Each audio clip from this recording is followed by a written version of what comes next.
And welcome to the preview event of the 2010 Young Life and Times survey. So we don't call it a launch event, and the reason for that is that really the approach we take to presenting findings like that is before we go out to the press with anything, we feel that we need to present the findings to the people who are most likely to work in the area of interests of young people. And that's why we call it a preview event, because it is really a preview event, and only after the event we put the results up online and issue the press release. So thank you very much for attending and for your interest. The format we are going to take today is that I will give a quick introduction to Young Life and Times and talk a little bit about the background, i.e. the people who have taken part in the Young Life and Times survey. And then we have two co-presenters today, Jacqueline O'Loughlin, who is the Chief Executive from Playboard, and Helen Beckett, who is the researcher on Barnardo's Safe Choices program. We, Barnardo's and Playboard together with the Office of First Minister and Deputy First Minister, have placed some questions in Young Life and Times in 2010. And this is a way, this is the format Young Life and Times takes. So we have input from other organizations who are interested in that, and we like to co-present the findings with those organizations as well. You've seen at the registration that we issue a research update today on play and leisure, and Jacqueline will talk about that. And first of all, before I hand on to Jackie, I want to say that Young Life and Times is a joint project by Queen's University and the University of Ulster, and the project that is the umbrella project for Young Life and Times is ARC. And the mission of ARC really is to make social and political information available to the widest possible audience, and therefore to policymakers and young people themselves as well. Before, I have some thank yous to say at the end of the presentation, but the first thank you, of course, goes to the young people who took part in the survey. And when I say that this is a preview event, there's only one group of people who have had access to the data slightly before you, and that's the respondents who took part in the survey themselves and wanted to get a feedback. And we feel that's good practice to feedback information to them first, so they've had information before everyone else. In terms of the survey itself, we invited all young people who celebrated their 16th birthday in February and March of last year. We are able to use the Child Benefit Register, which of course is the most comprehensive sample frame available for surveys of young people. And what we did was we sent out a postal questionnaire that was done in November 2010, and then we had a fieldwork period until the end of the year. There was an online version available for young people to complete, or if they had wished to, they could also ring in and complete the survey over the phone.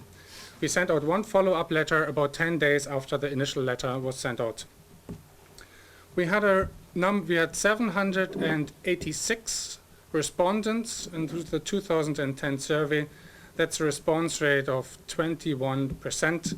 The response rate has been dropping from about 40%, which we had in 2003 when the survey first was undertaken in that format, to about 21%, or to about 1/5 in the recent 3 surveys. Now it's relatively stable now. There are discussions why this happens. Of course, no one can know for sure. In terms of a postal survey as such, a response rate of 21% is not bad. It's a good response rate, but at the same time, of course, measuring against what we had initially, it's only half of the respondents that we initially got.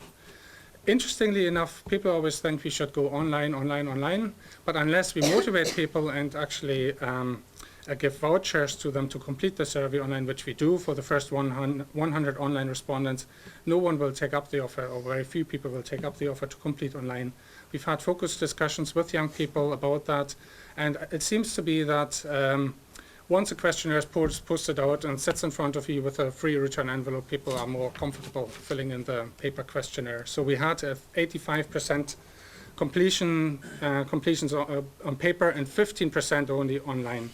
We have a prize draw. The prize money has been paid out to 5 young people who won £100 each, and we've sent, as I said before, £10 gift vouchers to the first online respondents. Talking about online as well, the question is whether we should go online only. And if you look at the table here, you can see a breakdown of online respondents by financial well-being of the family. And you can see that by far those who come from well-off backgrounds are more likely to complete online. So if we were to decide to do an online survey only, we would most likely lose people who come from not well-off backgrounds, either because they have no access to the computer or for whatever reason. So for the time being, we probably stick with paper and online as an option. The main areas we were interested in the 2010 survey were play and leisure, and that was funded by OFM-DFM and jointly undertaken with Playboard and OFM-DFM. We were looking at caring responsibilities of 16-year-olds, and that was funded by the Patient and Client Council. I will talk about that briefly at the end of the presentation. For the first time, we asked questions on sexual exploitation, and that was funded by Barnardo's, and Helen will talk about that in a minute. And we also had some questions on perceptions of young people, which were placed and funded by Nikki. Coincidentally, Nikki put out a press release yesterday about that, and some of the findings are in the research update that we have published today and that you should have all have got at the registration. There are also some areas, community relations and attitudes to child maintenance. Those questions were set by DSD&I and the branch that looks after child maintenance payments, and the usual background questions. So before I hand over to Jackie then, I want to take you briefly through the sample so you have an understanding of who the young people were that completed the questionnaire. As I said before, obviously they're all 16. There were 16 in February or March. We had 36% male, 64% female. Again, this is not unusual. There's an imbalance, but it's not unusual. Females are much more likely to complete social surveys than males. In terms of the religious background, we had 43% Catholics, 37% Protestants, and 20% who said they had no religion. In terms of education, you can see that the survey, although we only had a 20% response rate, it relatively accurately reflects the proportion of young people and the type of school they attend. 6% plant integrated, 52% grammar schools, 35% secondary schools, and 6% others. And others are most likely young people who had already been in FE college. 8% of our respondents said that they'd been attracted to someone of the same sex. So we don't really ask for sexual orientation directly. We asked indirectly, but the proportion that gives a fair idea of the proportion of same-sex attracted young people in the survey. Over 3/4 lived with both of their parents. And in terms of the financial background, we had about a quarter who said they were well off. Over half, 57%, who said they came from average well-off families, and about 1/5, 19%, said they were from not well-off families.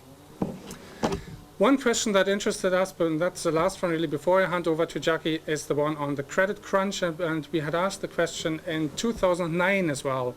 And as you can see from the results here, 2009 is a dark blue column and 2010 is a light blue column. You can see that a greater proportion than even last year said that their families and they themselves had now been affected by the credit crunch. So there's an obvious increase in those young people who have been affected by the credit crunch. Particularly noteworthy in the first column, when 15% in 2009 still said they had been not affected at all, this number had decreased within 1 year to only 5%. So 95% of the 16-year-olds had been affected by the credit crunch. Caring responsibilities, I don't want to go too much into that, apart from saying that about 11% of the 16-year-olds said they had caring responsibilities for someone either in their house or outside of their home. The reason why I don't go into that is that we look at that more closely in June and have a publication coming up about that. In terms of the days per week, they look at the care. There's one figure which overlaps there. Sorry about that.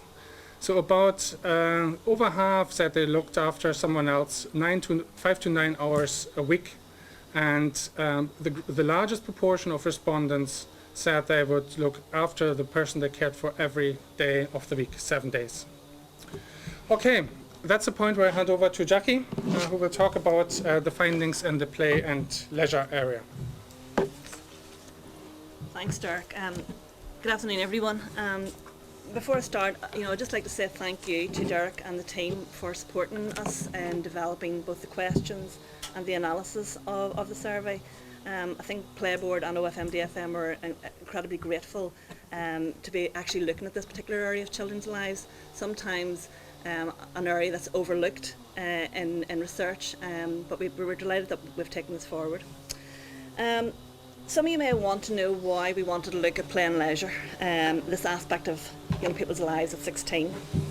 Well, simply we wanted a broader appreciation and understanding of what it is to be 16. The context being the Children and Young People's Strategy has identified a play and leisure policy framework for Northern Ireland, and recently we're very pleased that the implementation plan to support that has been endorsed by the Executive. So we're now in the stage of actually rolling out a framework for play and leisure. So we really wanted to have a deeper appreciation of how we could make the actions in that as robust as possible. The purpose of play and leisure, in children and young people's lives, often causes lots of dispute, especially when you start to look at scientific analysis and reporting. We're not sure if it's a mechanism for learning, is it a mechanism for getting healthy and fit, or is it simply just children's way of being, is the culture of childhood? So we wanted to hear from the children themselves, from the young people themselves, what does play and leisure mean for you at age 16?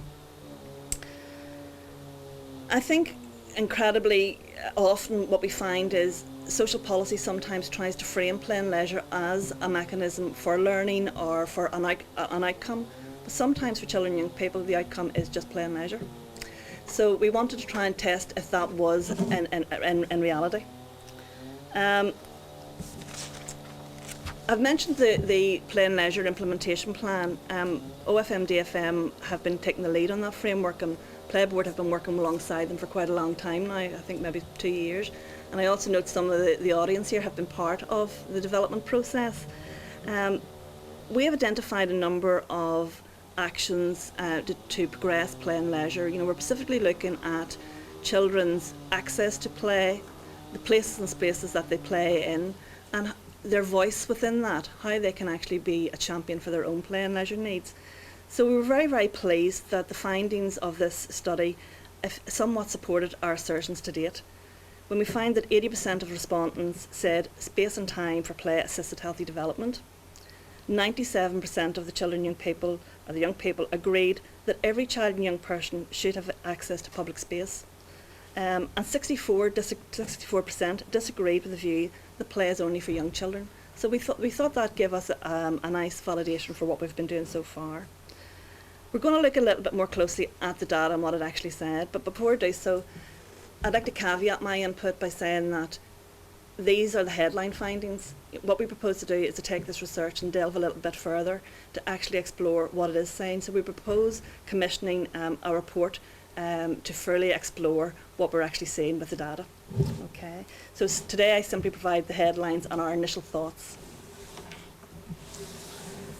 We asked a question around activities. We wanted to know what children and young people are actually doing in their free time now, but also, if there's no restrictions, what they would like to do.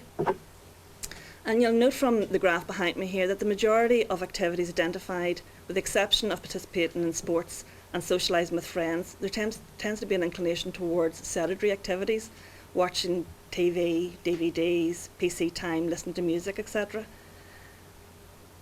But I wouldn't dwell too much on that. We're looking at a particular age range. We're living in a highly technological age, and we all need to be more appreciative of what technology can do for us. So really this is a form of play for this age range. We could focus on the research that tells us that screen time has an impact on obesity and children getting fit, but conversely we could look at the research that's saying it's nothing to do with it whatsoever. I think what we need to do is ensure that we look at balance in children's lives, and where we can try and combine their interest in technology with activity. For example, as part of OFN DFM's innovation project last year, Banbridge Council, after direct engagement with children and young people, developed a space where children could have a dance area, have Bluetooth technology for to play their music. So in the end, what they had was technology, a space to hang out and socialise with their friends. So I think increasingly we need to look at that in terms of design concepts about how we provide for children and young people's place and space.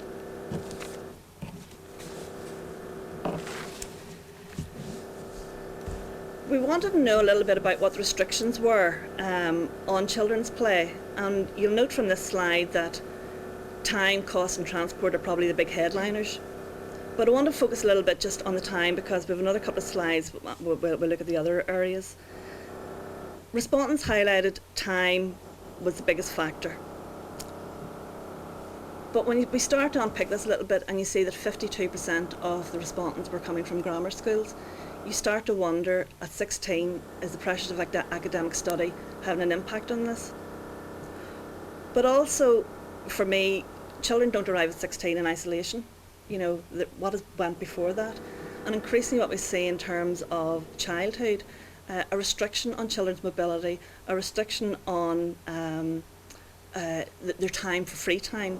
Children are going to more and more structured activities, whether it be sports, whether it be music, whether it be drama. We seem to have programmed children's lives to the zealth degree. So therefore, you know, it may well be that this is significant because of what has went beforehand. But what I would say is I think we need to find balance. You know, the UNCRC's implementation handbook clearly says that children need space and time for themselves between education and work. So I think we need to just factor that in and be mindful of it.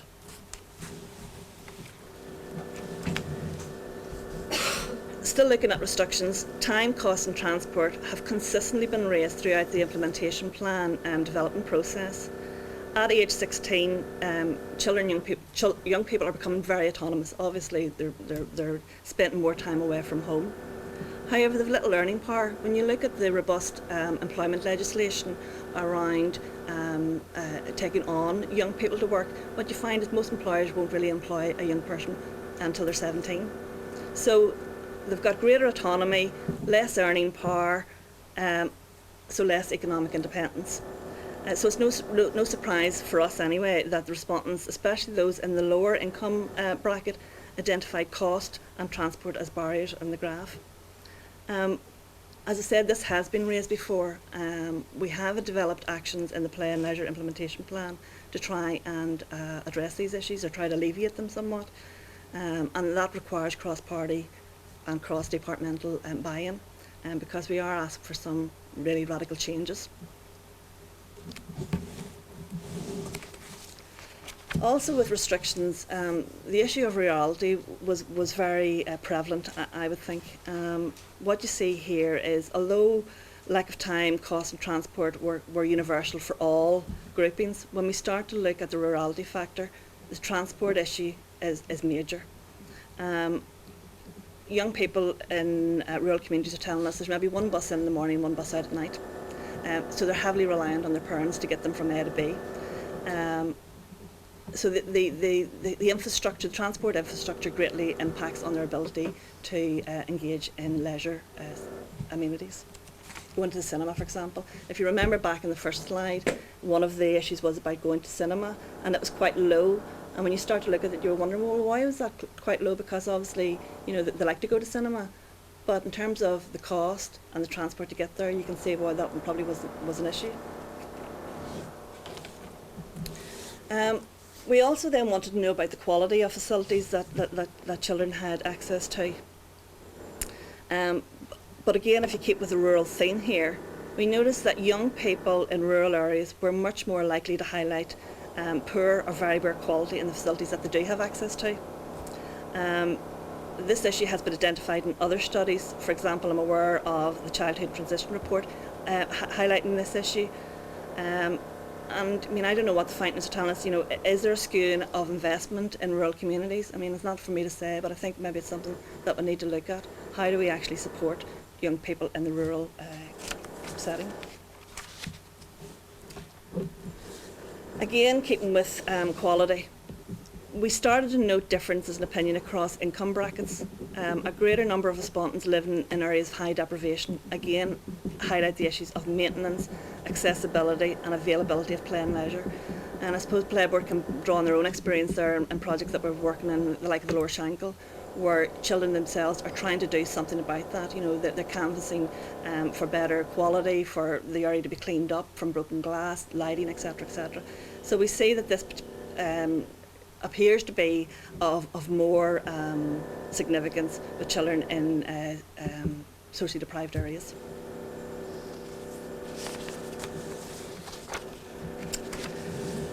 We asked a number of questions around attitudes where we're trying to delve a little bit further and see, you know, what children actually thought.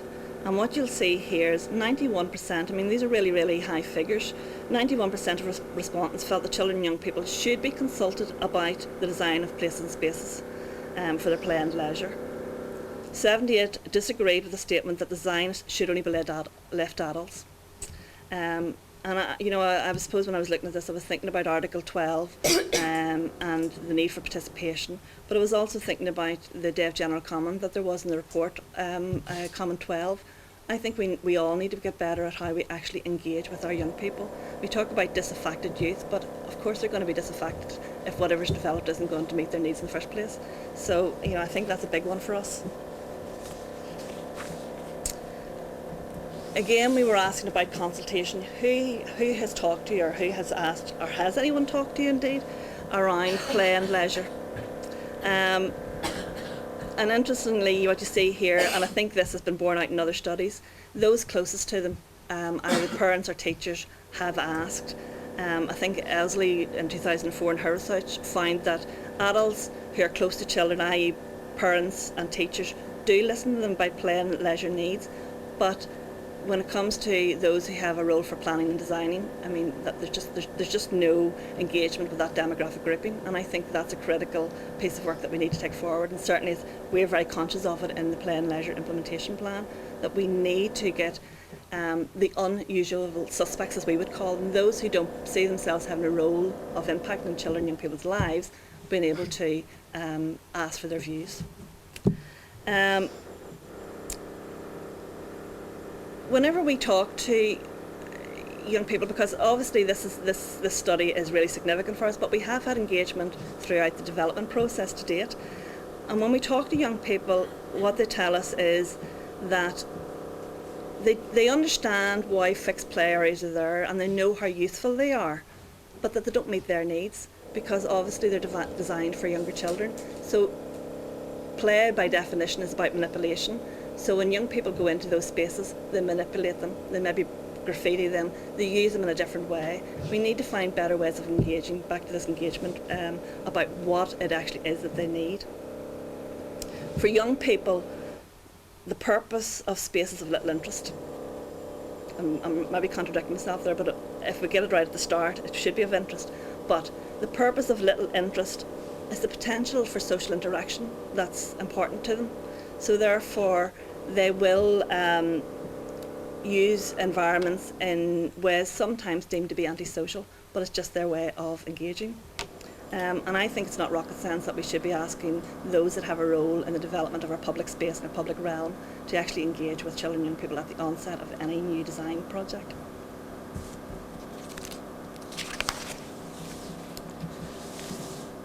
Again, keeping with consultation now, and Derek mentioned at the start around the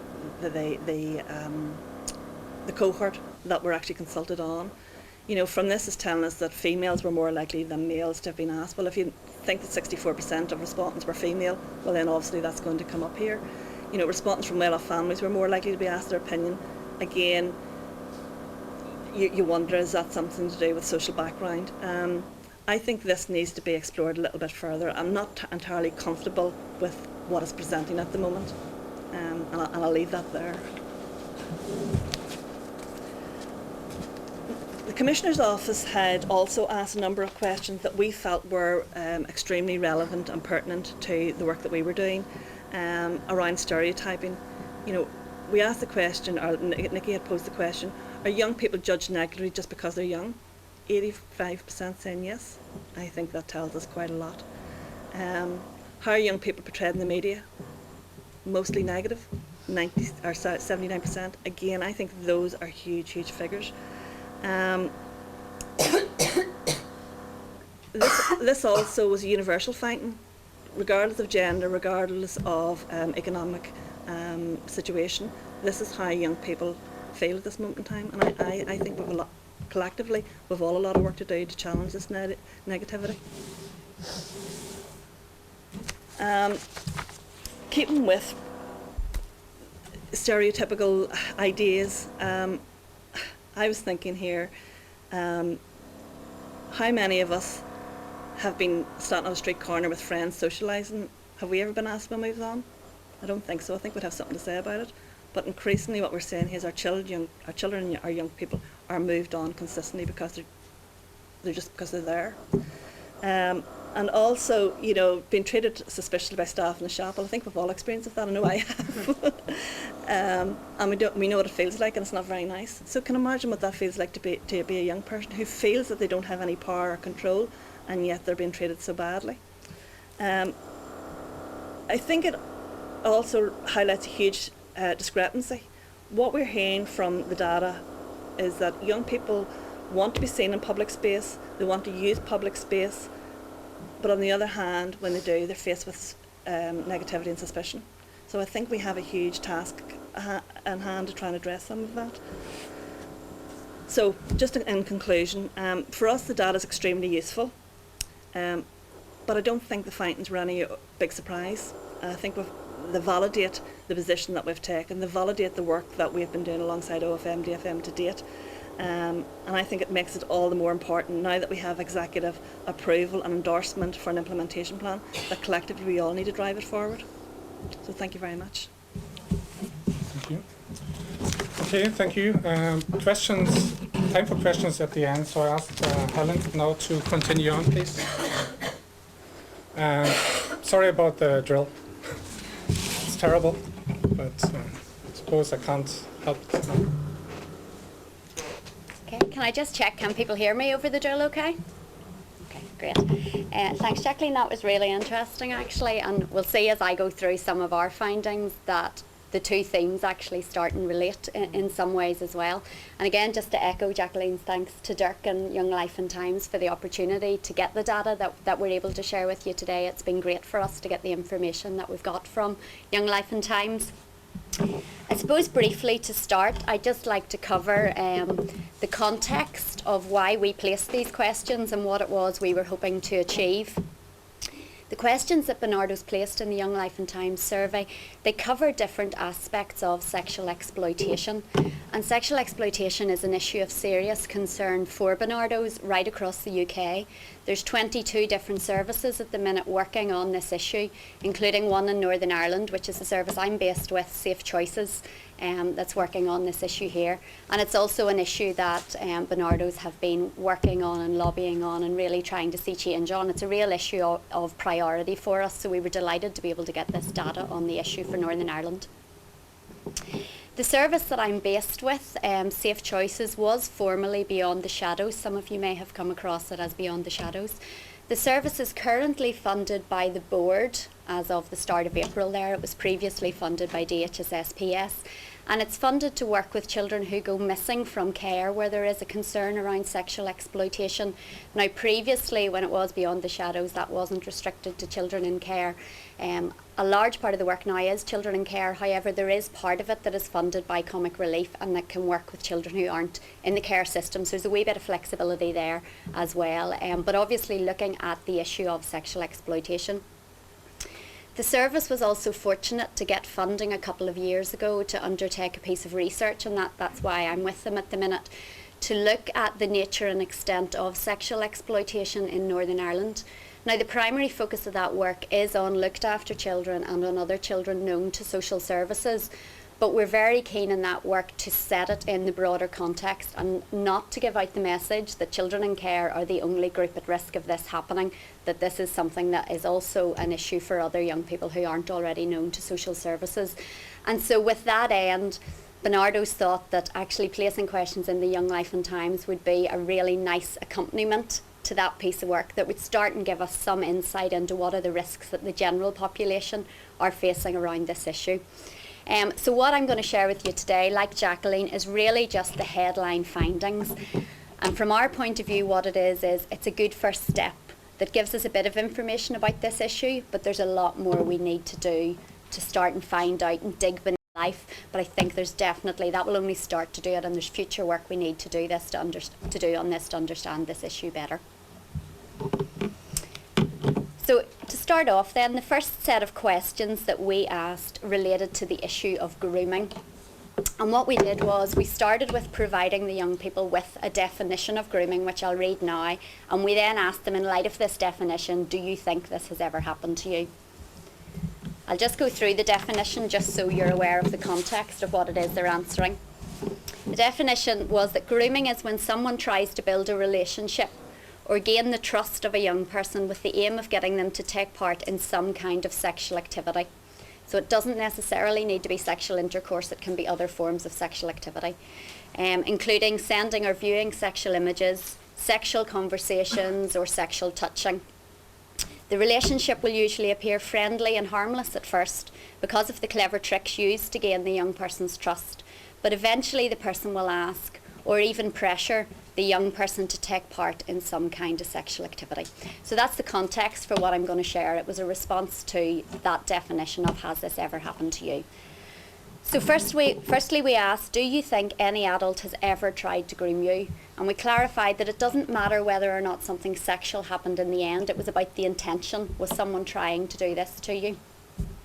And the results were that 1 in 9 respondents said that an adult had tried to groom them, which we thought was, fairly shocking. That's kind of a good 3 to 4 out of every classroom are saying that this has happened to them. When you break it down by gender, it goes up for females. 1 in 7 females felt that someone had tried to groom them, compared to actually only 1 in 23 males. Now you may wonder why I'm jumping from 1 in 9 to 1 in 7 versus 1 in 23. It's back to what Jacqueline mentioned about a third of respondents roughly were males and 2/3 were female. That's why that explains the difference in the rate. But 1 in 7 females and 1 in 9 generally are saying that an adult had tried to groom them.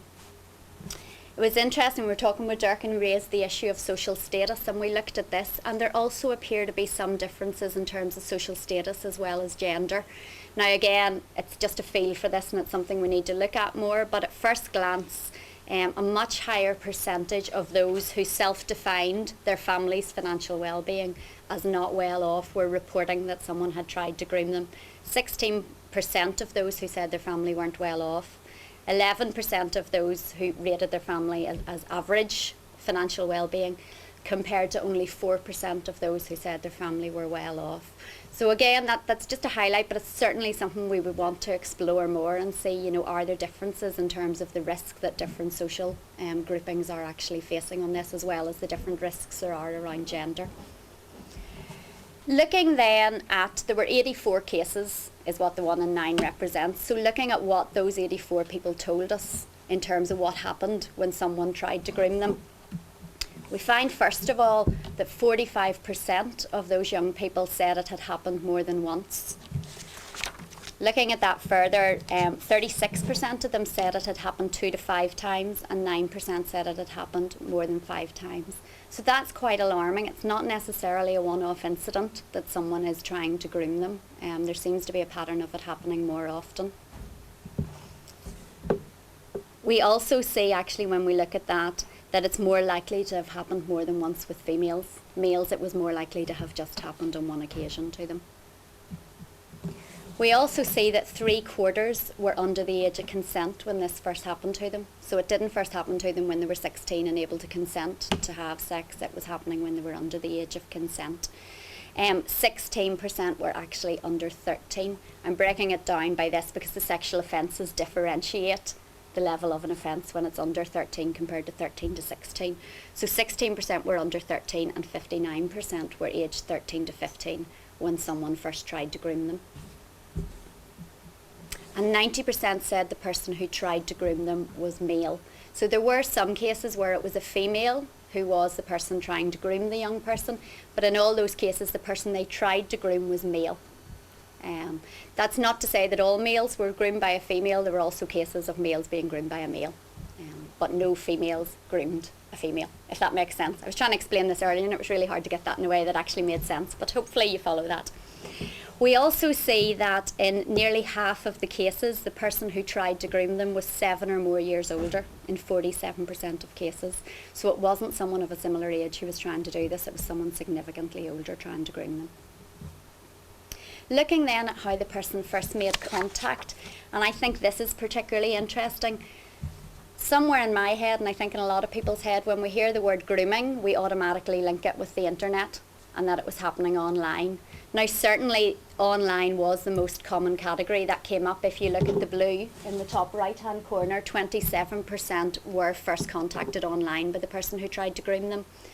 But equally, if you look along the bottom half of that, 18% first met that person on the street, 17% first met them through a friend or sibling, and 17% met them at a pub or club. And this is what Jacqueline and I were talking about earlier.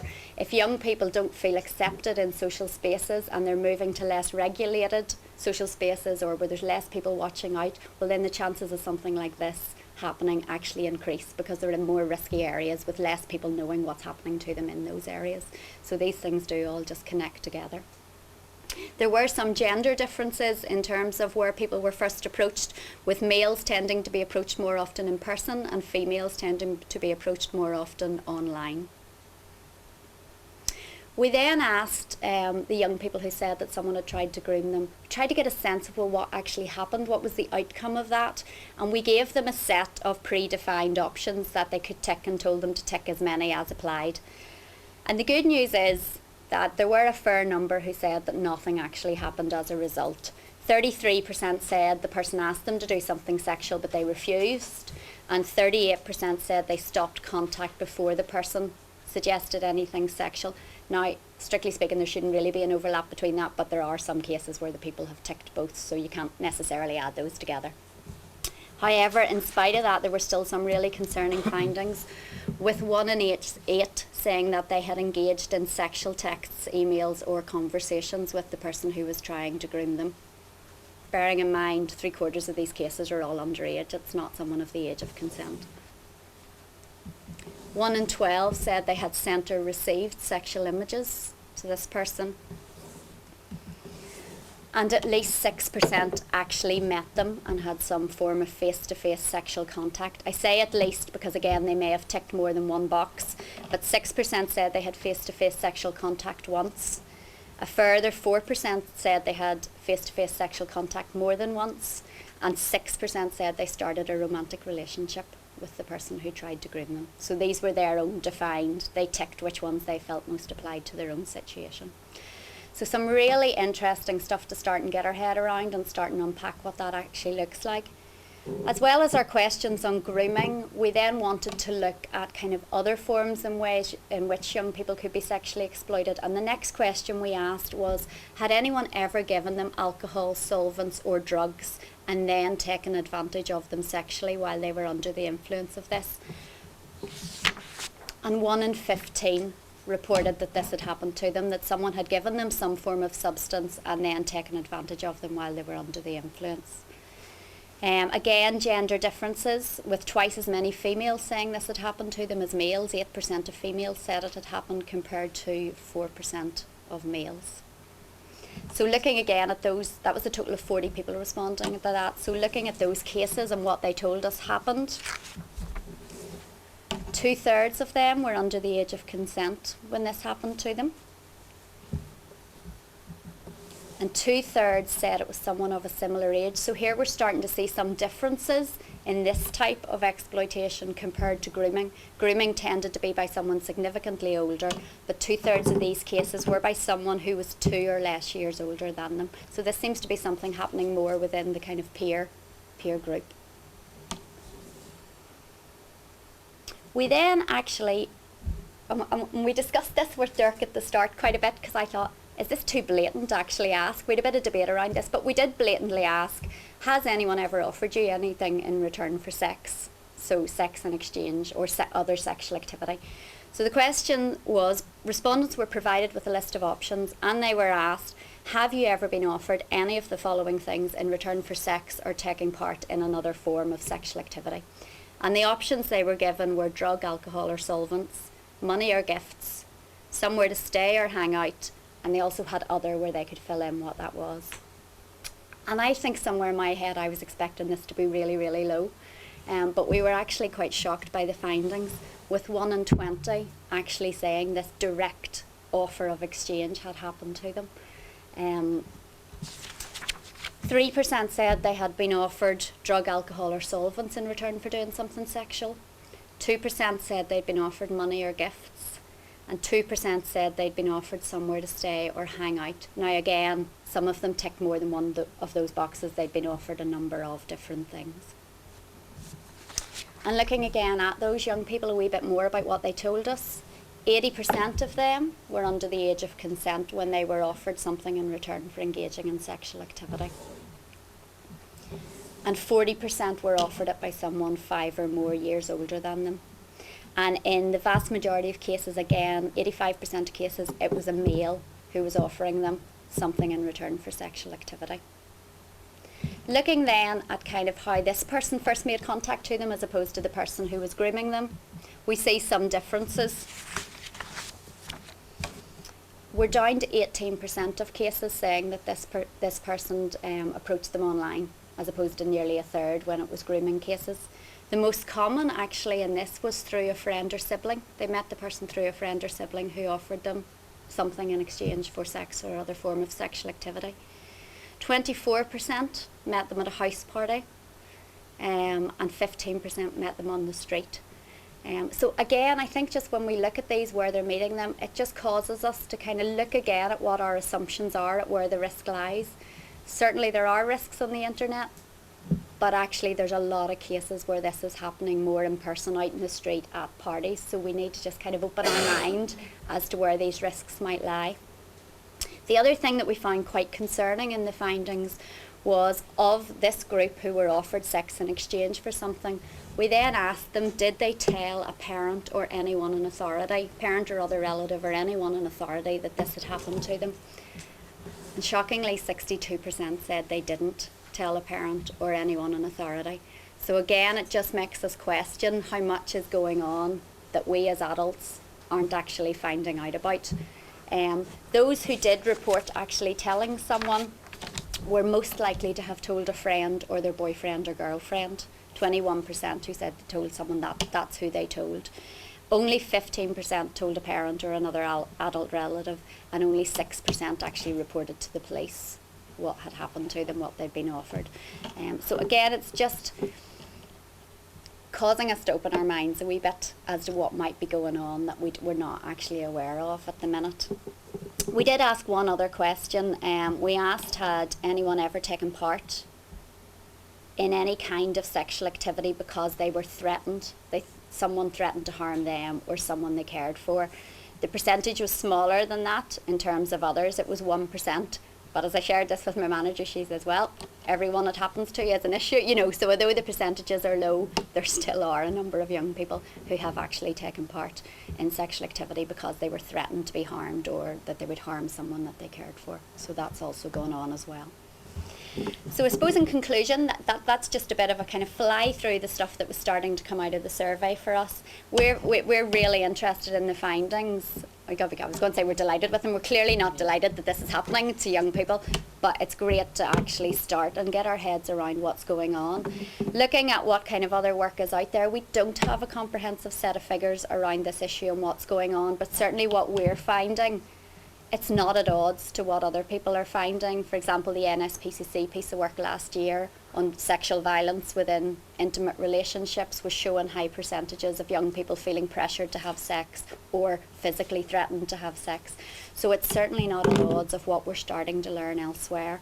And for us, it just confirms that although the main research we're doing is looking at the looked after population, that's only the tip of the iceberg, and actually there's risks to a whole other group of young people that this actually needs to be looked at, and we need to start and understand it more so we know how to better protect young people from this, and we need to educate them better about the risks they face so they know how to better protect themselves from it. Okay. Okay, thank you, Helen. For the last 5 minutes before we have questions, I want to complete to talk about some of the key findings. And whilst we change, we always focus on particular subjects in each year, depending on what interests we have from organizations and so on, and also from young people themselves. We have a set of questions that we ask each year, a time series, and that's pretty much, as you know, at the heart of young people, all of us really, in Northern Ireland as well. And those are questions on community relations, probably very timely as well. The politicians, I'm sure, will look at that prior to the elections. And you can see here at the graph a comparison of how the respondents have answered this question over the years since Young Life and Times has been undertaken in this format, which is 2003, as I said earlier on. So this question here focuses on whether young people feel that the community relations are better now than they were 5 years ago. And you can see from the graph that we had, compared to 2003, a slight increase. Well, it's about 30% or 40% of respondents in 2003 felt relations were better than 5 years ago. That has increased to about 50%.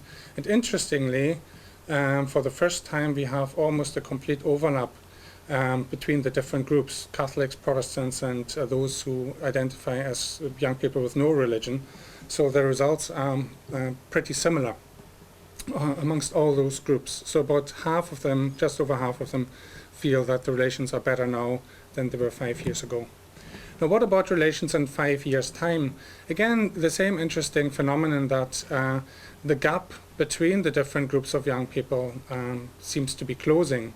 We have similar responses to that, and about 4 in 10 respondents in 2010 felt that the relations will be better again in 5 years' time than they are now. And interestingly,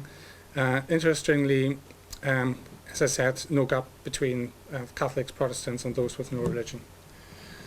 So will religion then always make a difference on how people feel about each other in Northern Ireland?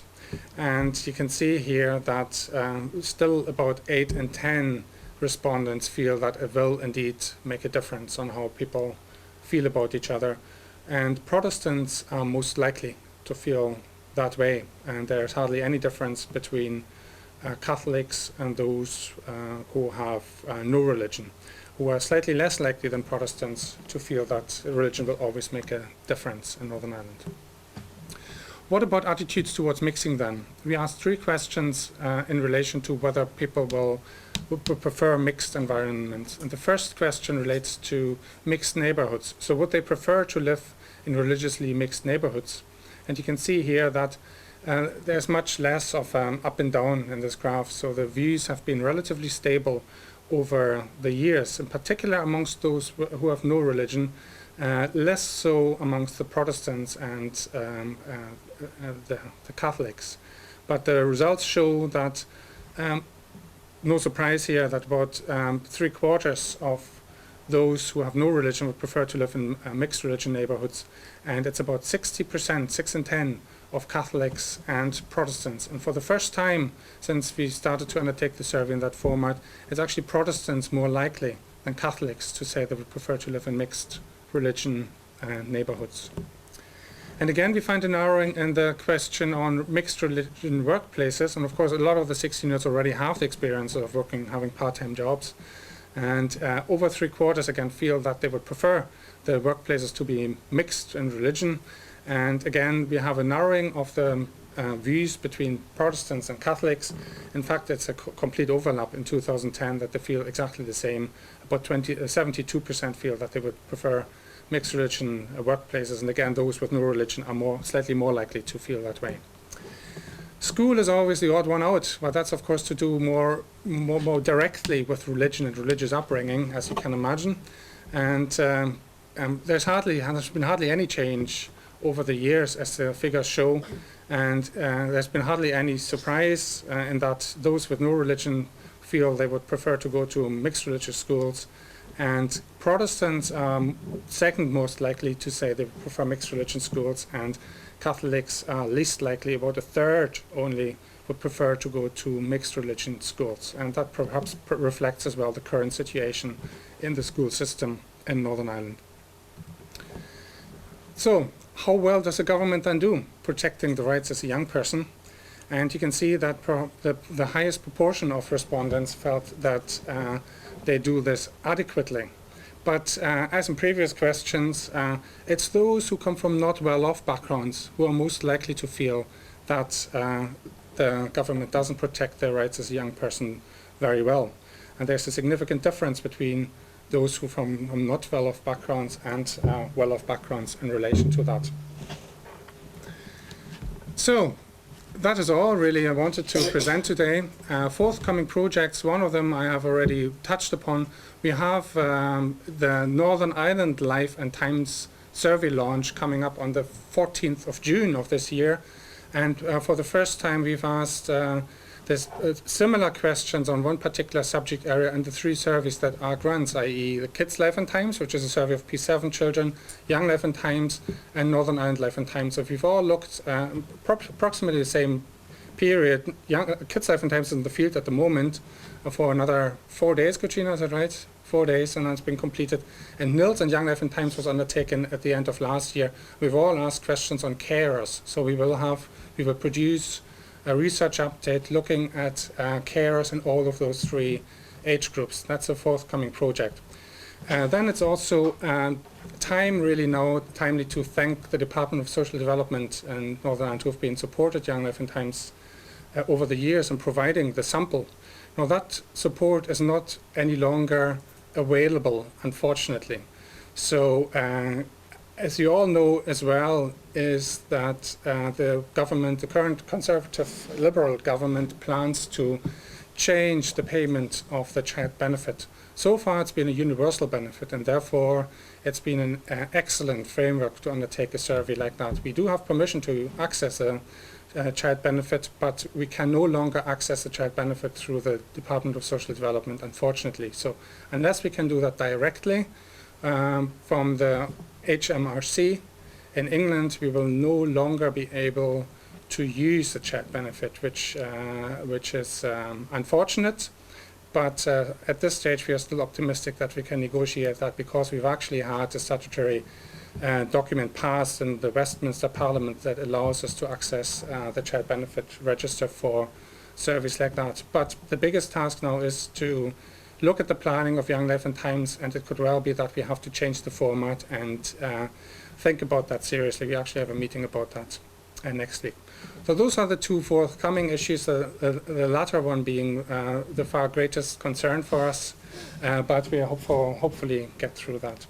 So what remains is to thank you again. I thank all the organizations, Nikki, Alex Tenders, Social Policy Officer, DSD&I, Playboard, and also Bernardo's for having an interest in Young Life and Times. And it's only because of an interest in organizations that take that I believe we have so interesting findings.